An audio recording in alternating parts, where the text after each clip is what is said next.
Hello, everyone out there in Rumble, X, and YouTube land. Welcome back to Diego Knows. I, of course, am Diego, and today we are going to continue to talk about Wicked. That's right, Wicked, the movie that's still in the theaters right now. Yeah, it's still playing right now. It's in its third week as I'm recording this. It's doing pretty good, I guess. It's up to like almost at 500 million, so it's not bad. It'll probably reach over to about 600 million by the time this weekend's over. But I think that's it after that. Okay, Moana really just stopped Wicked in its tracks.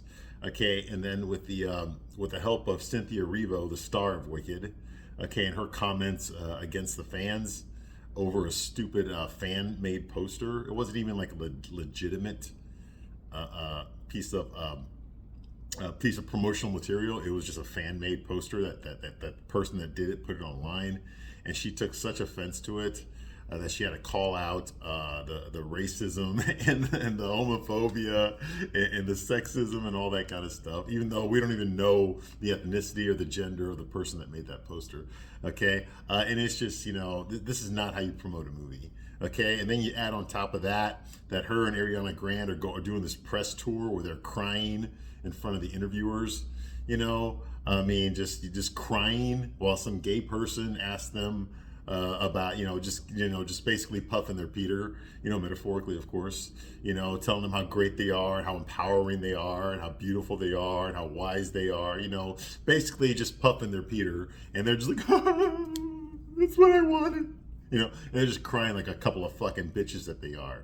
Okay, no sense of confidence or anything. They need to be affirmed all the time. They need someone to tell them how great they are, or else they don't believe in themselves. And it's just a load of shit. For a movie that's supposed to be empowering to women, this is not how you do it, okay?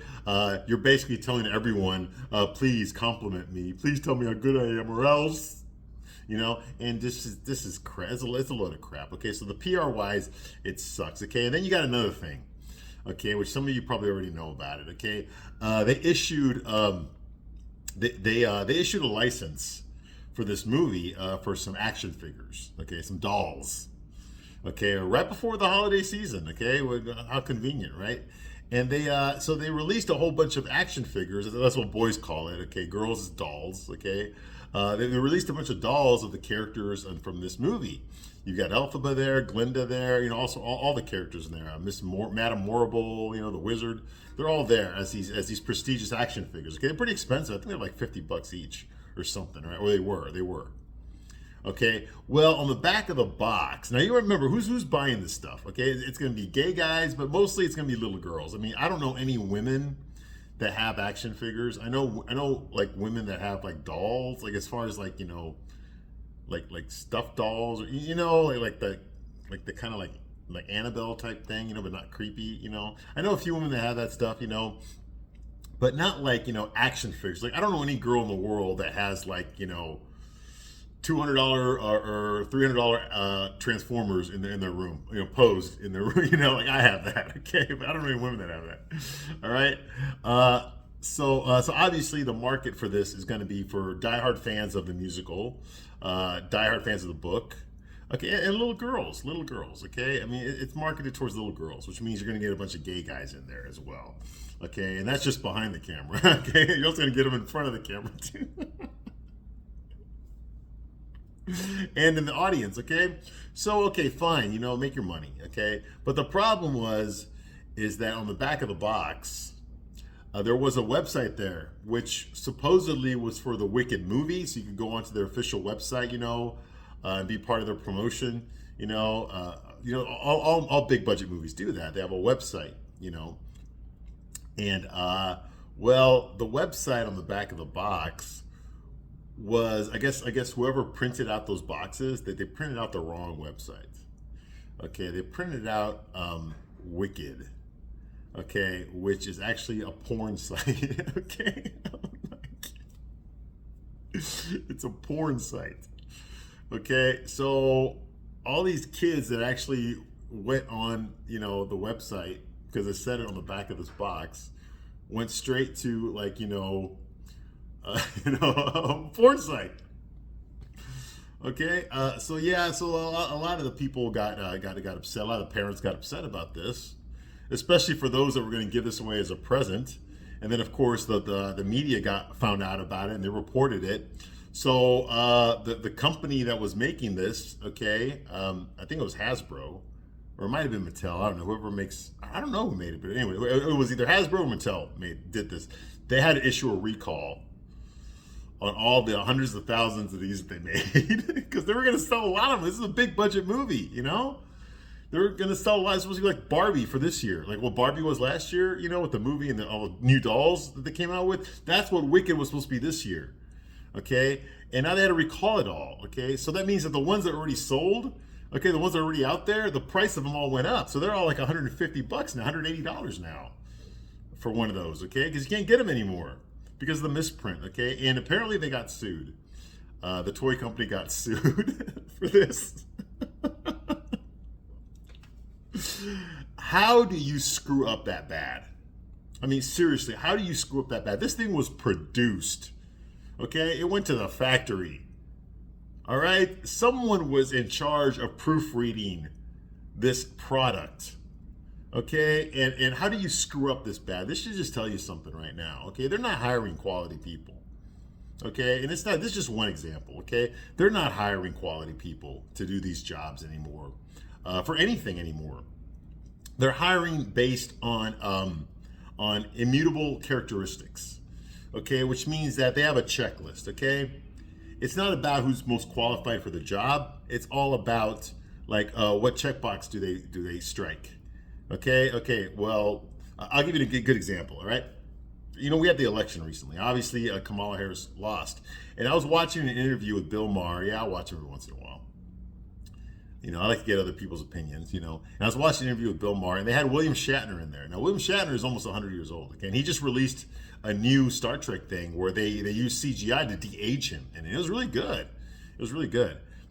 And so they were interviewing him, and of course it got political because it's Bill Maher, you know. And Bill Maher is telling William Shatner that Kamala Harris is not a good candidate. That she was never a good candidate. Like, if they wanted to beat Trump, they should have found someone better. Okay, Kamala Harris was a terrible candidate, which I agree. And William Shatner was like offended that Bill Maher would say something. He's like, "What do you mean she's a bad candidate? What about her makes her a bad candidate? She's got everything. She's black, and she's a woman. What more do you need?"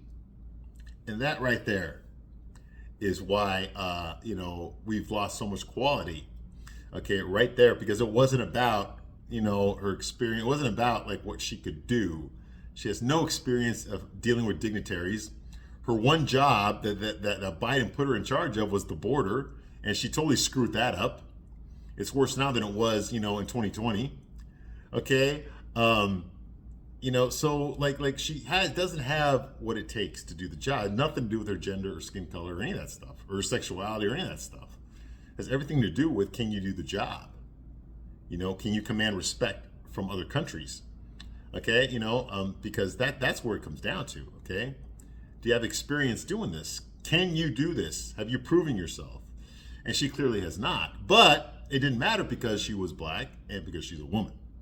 And that's all you need. No, you need a little bit more than that. Actually, you need a lot more than that.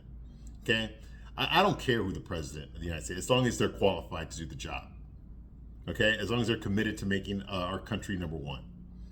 Okay, and to end this crap that we've been getting. All right, because it's been bad. It's been bad, and the only way that corporations are going to listen to us, the only way anybody's going to listen to us, is through the vote. That's the only power that we have. Okay, and through our money, which is another form of voting. Our money. We're not going to spend money on things we don't want. That is the only thing that keeps our country from being a dictatorship. Is that the bottom line is we the people will decide. We decide what we spend our money on, and we will decide who our leaders are going to be. That is it. And an election is the biggest free marketing research that any corporation can have, especially when it comes to entertainment or media of any sort. If you want to know what the public really thinks, okay, the election will tell you exactly what they think. Okay, and you don't have to spend any money on market research. You have to knock on anyone's door, fill out any surveys online. Just watch the results of the election. Okay, that'll tell you exactly what the people want. Okay, and you have to cater to what we want, otherwise we will spend our money on the people that do cater to what we want. You see what I mean? That's what it comes down to. All right. But that hasn't been how the corporation has been run for the past 10, 14 years. It's always been about, who clicks the right boxes, who checks off the right boxes. Okay. All right. For example, look at the character of Elphaba here. Okay. Why do we have Cynthia Erivo on here? Okay. Why her? The only actress I know that played Elphaba to perfection, from what I've read, I never saw the Broadway show, was Idina Menzel. Idina Menzel, who, by the way, she's also the voice of Elsa in Frozen, in case you didn't know that. And from what I've seen, and she has a cameo in this movie. From what I've seen, she's fantastic as Elphaba. From what I've watched little bits and pieces here online, her singing, her playing again. From what I've seen, she's doing fantastic. Okay, so why would you replace her with Cynthia Erivo? Okay, last time I checked, Idina Menzel is in her 40s, but Cynthia Erivo is in her late 30s. I mean, she's 37 years old. So how are you going to be like she's too old to play Elphaba? Okay, Cynthia Erivo is not that much younger. Okay, definitely not an 18-year-old, which Elphaba is for the majority of part one here. Okay, so that the age thing makes no sense. Why would you do that? Okay, Kristen Chenoweth played Glinda. I mean, for what I've seen in the Broadway show, she was fantastic as it. She owns that role. Both these women, Idina Menzel and Kristen Chenoweth, they own their roles. They own that. That's Elphaba and Glinda right there. Okay? And same thing as far as the age goes. Okay, I think Kristen Chenoweth is in her 40s. Okay, and Ariana Grande is like 31. Okay, but at the same time, Ariana Grande is playing an 18-year-old as well. And she ain't a teenager no more. You see what I mean? So you can't make the age argument. Okay, and also look at Ariana Grande's face. Okay, she clearly has had her chin done. Okay, and she's had her nose done. Okay, do they have plastic surgery in Oz? Is that a thing? Is there like a qualified AMA approved doctor that can do that over there? And what school did he go to? Because it couldn't have been Shiz University. You see what I mean? Okay, and clearly Ariana Grande's had work done. Just look at what she did on the Disney Channel. Look at her like for the past 5-6 years. She don't look the way she looks now. Okay, and she's admitted it that she's had work done. Okay, she had work done in her 20s. How ridiculous is that? Okay, and she's super fucking skinny. Like oh my, like that, like she doesn't have a sexy body at all. Okay, so like even that's not working for her. Okay, so so as far as casting goes, why didn't they just cast the Broadway show? I mean, at least they know how to do it. They got the script memorized. They know how to hit those notes. They're very talented. In fact, there's a cameo scene in the movie where you see the original actresses, Idina Menzel and Kristen Chenoweth, they do a scene with Cynthia Erivo and Ariana Grande. And clearly, Idina Menzel and Kristen Chenoweth are the better singers. And the better performers, I think, as well. Okay? So it makes no sense what they would be casted. They were cast. Okay, the truth of the matter is, okay, Cynthia Erivo was cast because she's gay, okay, and because she's black. Now, she might not actually be gay, but if she says she's gay, she's got a better chance of getting the job. You see what I mean? Because that's how Hollywood works. Okay? That's how Hollywood works. All right? That's why she got it. Okay? Can you honestly tell me there was nobody else that could have gotten? No. Okay, especially when we're dealing with racism. We're dealing with the color, with the main character being ostracized because of her skin color. Okay? Now, this retcon version of Oz, there's lots of black people in there, although I didn't see any Mexicans there. Yeah, so I guess I guess they're not 100% unracist, okay, because I didn't see any Mexicans there. All right, but I did see a couple of Asians, and I saw a lot of black people in Oz, in Munchkin Land and all that kind of stuff, all right? So her just being black alone would not have ostracized her, okay? I mean, we've got Madame Morrible is Asian, okay? One of Glinda's gay friends is an Asian guy. Okay, well, everyone's gay in the movie, but you know what I mean. So like her being black wouldn't have ostracized her in Oz. Okay, I mean, but her being green would. So she played that up. All right, and I think that was a big part of the movie was the racism part. Okay, make BLM proud, and I'm like, this has no business being in Oz. It really doesn't. Okay. And I can understand, her being ostracized. Have her be ostracized because her skin's green, okay? But when you put a black person, okay, and then you color her green to show racism, that's kind of defeats the whole message there, okay? Because there is no such thing as a green person in real life. Okay, so it just doesn't work for me. All right, maybe it works for you, it doesn't work for me. Okay. All right, now let's talk about the movie itself. All right, here. The movie, and in the last video I told you about like the people that made it. This movie, it was directed by John M. Chu, an Asian guy. Okay, he also did Step Up 3, G.I. Joe Retaliation, which was okay. All right, Jen and the Holograms, which I didn't even watch. Okay, Crazy Rich Asians, he did that. In the Heights, okay, he did that in 2021. That's Lin-Manuel Miranda worked on that with him. And then, of course, he's doing the sequel as well, which comes out next year, okay? Now, I said this movie made about almost $500 million right now, but there's something you got to understand, okay? $150 million was the budget to produce this movie, okay? So multiply that by 2 because that's only the budget for this point, okay? They made both movies at the same time, part 1 and part 2. So we're looking at $300 million production cost to make these movies. So like I said, they made them at the same time. Okay, the marketing for this is probably about 100, maybe even 150 million, because because they got to make the action figures, they got to get the licensing, they got to get the commercials, they got to get the posters, the trailers, okay, the interview circuit, okay, they got to do all the red carpet events, they got to pay for all that with the promotional money. So that's probably another 150 million. Okay, so they spent about 300 million.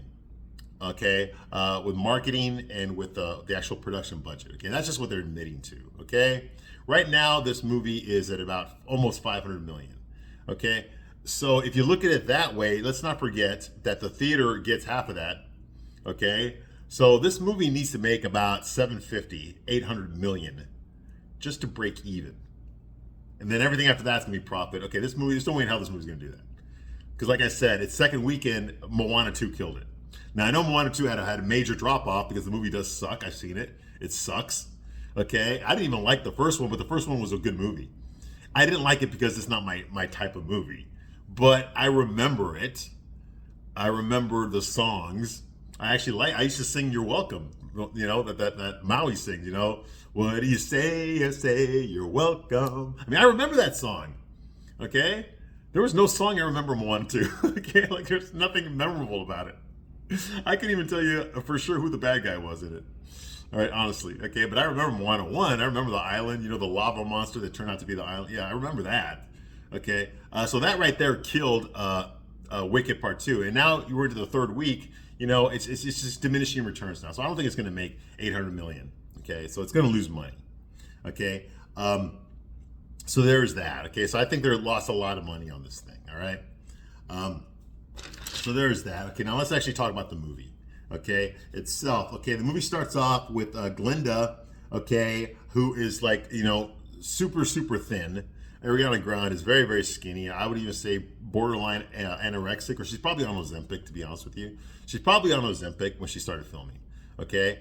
Because, these women, they even though they're super skinny, they think they're fat. It's ridiculous.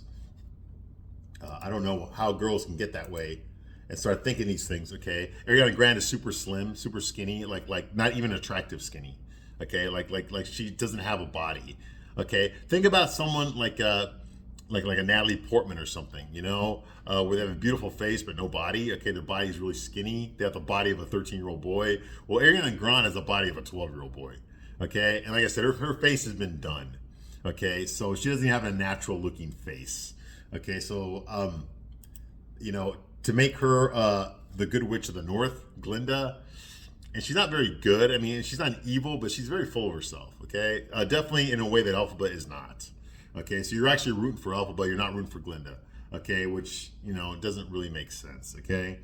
Clearly in The Wizard of Oz, Glinda was good, and the Wicked Witch of the West was evil, okay? She wanted to kill Dorothy, okay? She threw fireballs at her, okay?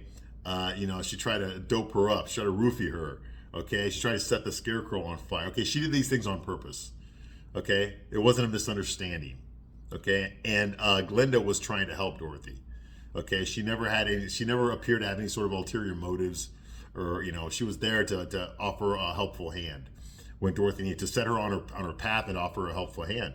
And that was it at the end, to send her back home, okay? That isn't something that a narcissistic bitch would do, okay?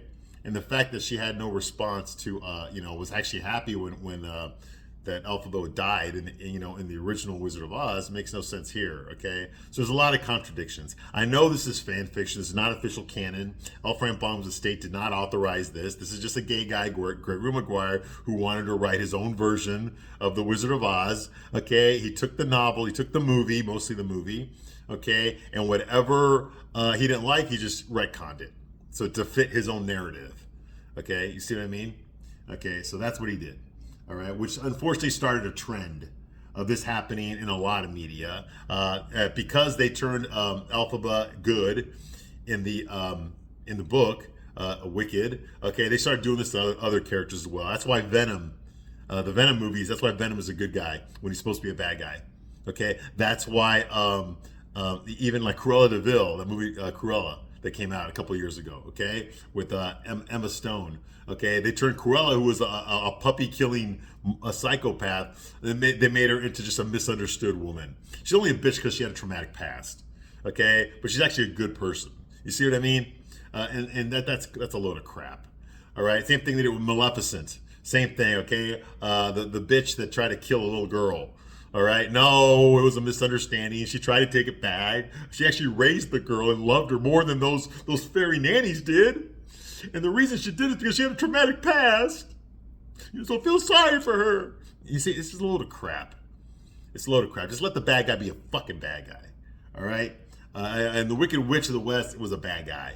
Okay, maybe she had some good qualities, but they were overshadowed by her negative qualities. All right?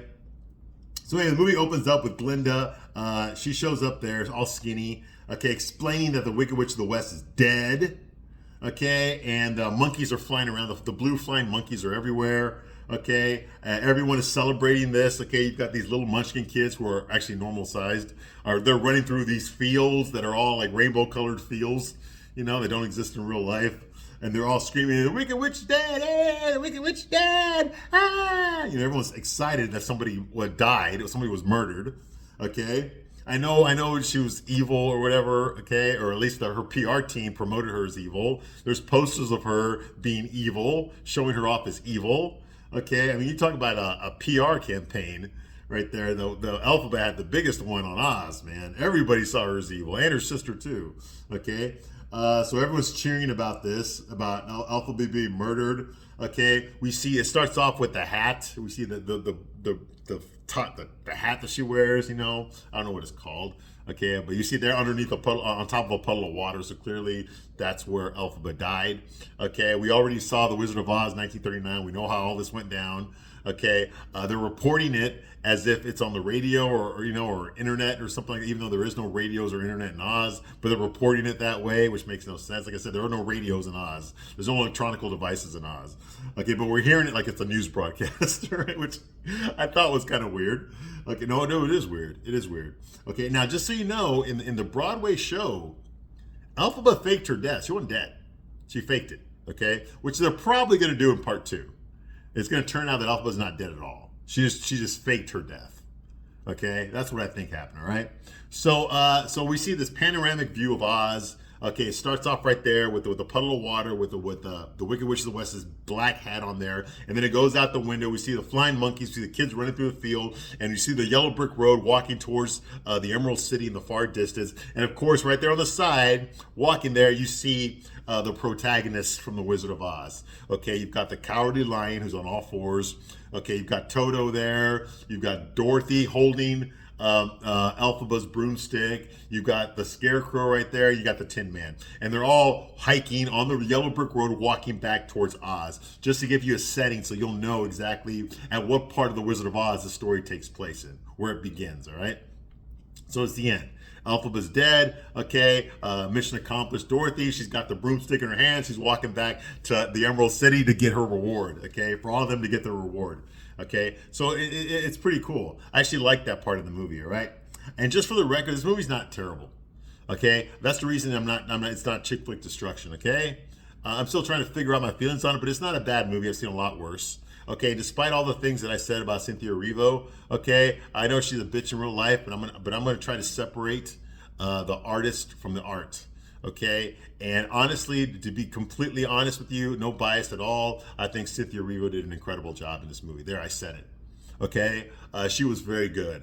I expected to see a boss bitch in there, start telling everyone what to do, because that's what you saw in the trailers. Okay, you saw her, everyone was puffing her Peter in the trailer. Everyone was telling her how wonderful she is, how beautiful she is, how powerful she is. You know, she's the best sorcery student at the school, like Harry Potter type school. Okay, Glynis keep telling her how wonderful she is, you know, and she's like, I know.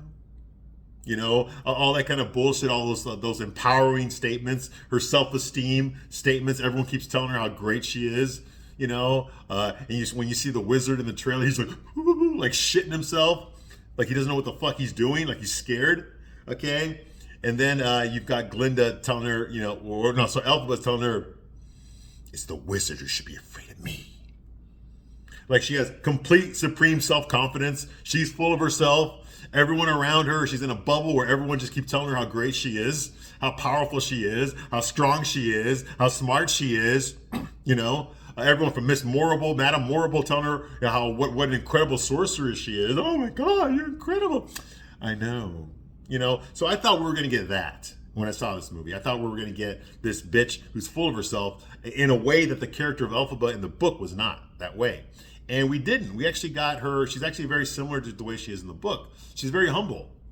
Okay, she's not going out of her way to show everyone how great she is. Okay, she's not surrounded by people telling her how great she is. Okay, you see what I mean?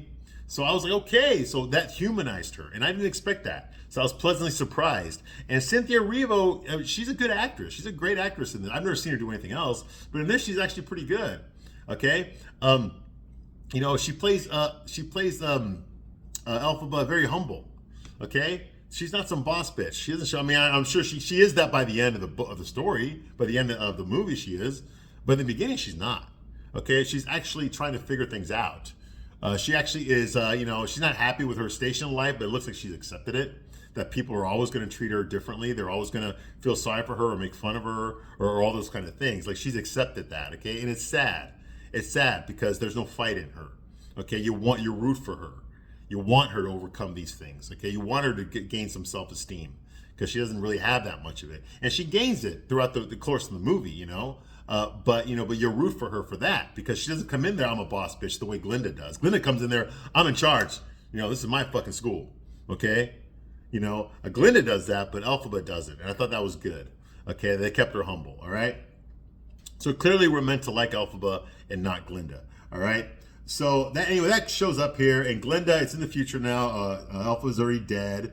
Everyone's excited about it. Okay, you know, the kids are running through the fields. Like I said, the Wicked Witch is dead. Okay, and Glinda arrives. Okay, in her globe. You know, that glowing circle that she flies around in.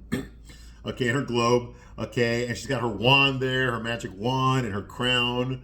Okay, just like the actress did in the original Wizard of Oz movie. Okay, and she, like I said, Glinda is a narcissist. She's full of herself. Okay, and she confirms that the Wicked Witch of the West is dead. Okay, and then she starts singing in a high octave, like like that. Okay, you know, I guess that's how they talk. All right, through song. All right. I don't remember that being in the Wizard of Oz. I mean, the Munchkins sang and stuff like that. You know, and the characters sing, but I don't remember. I don't remember Glinda singing, and maybe she did. I don't remember, but anyway. So she does that, the high octave, like that, you know. Okay, and of course, we go into the song called "No One Mourns the Wicked." That's a song from the Broadway show. That's a song to get into, but they stretch it out to like 10 minutes. All right, okay, and then we see the backstory. Okay, Glinda explains the backstory for Elphaba, the Wicked Witch of the West, okay? And her dad, who was a white guy, okay, was the mayor of Munchkinland, okay? So we see that there. He's always working. His name is Frexbar, okay? He's a white guy, mayor of Munchkinland. The mom, her name is Melina, and she is a black woman, okay? So clearly their kids are going to be, you know, half black, half white, all right? Okay, so that's going on here, okay? And we find out that Melina, the mom, the black woman, was cheating on Frexbar, okay, with another guy. We don't see his face, Okay, but she just can't wait to get to send her husband off to work so that she can like let this other guy in. Okay, so they can start drinking together and start fucking around. Okay, now this guy, we don't see his face, but we know he's a lanky guy. Okay, he's wearing like a brim hat from the 1920s, the turn of the century, type of hat. Okay, he's got alcohol, he's got something they're drinking. Okay, so they're both getting fucked up. All right, and he's white. Okay, well obviously we know who this is. Okay, this is the Wizard of Oz. Okay, now they're trying to hide it. For those of you who didn't watch the Broadway show or read the book, okay, but her dad is Oscar Diggs, who is what is the real name of the Wizard of Oz. All right.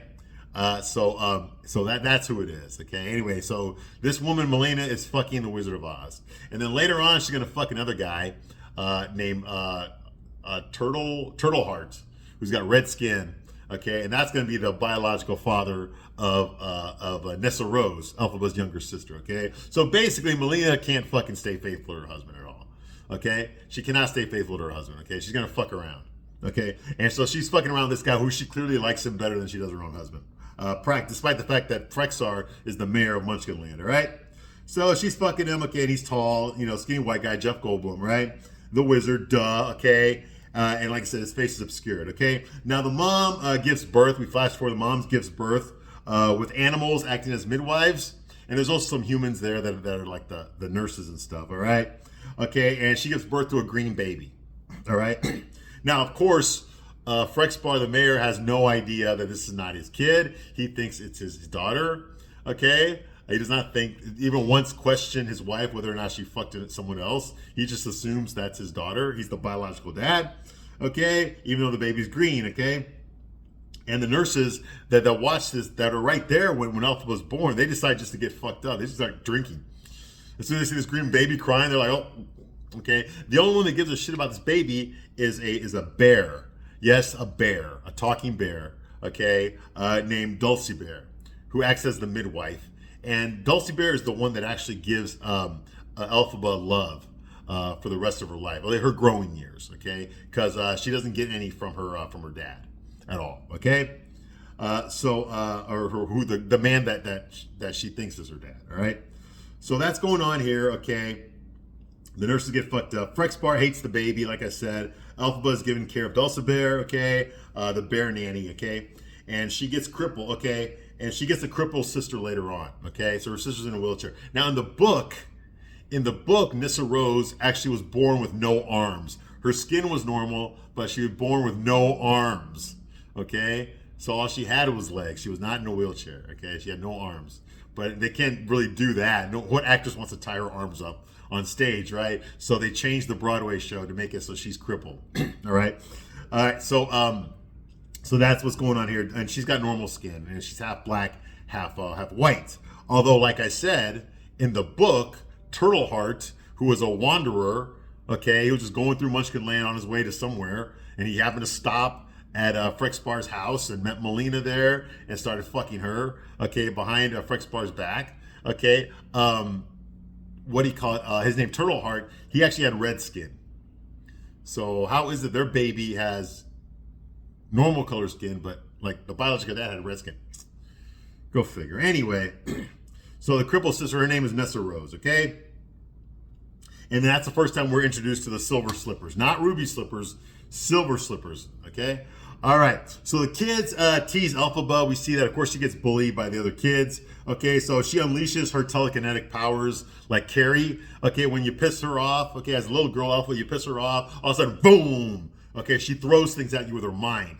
Okay, she knocks you over, whatever it is, okay? Because she can do that. It's not explained how she has those powers or why she deserves them or how that happened. How does a munchkin woman fucking a human being from our Earth produce a green-skinned girl with superpowers? It's not explained. Okay, it's not explained at all.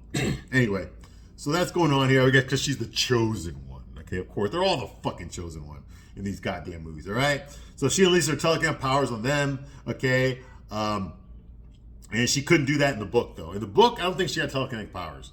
Okay, and she could throw fire and stuff, but I don't think she had telekinetic powers. I'm not really sure. Okay, it's been a long time since I read the book.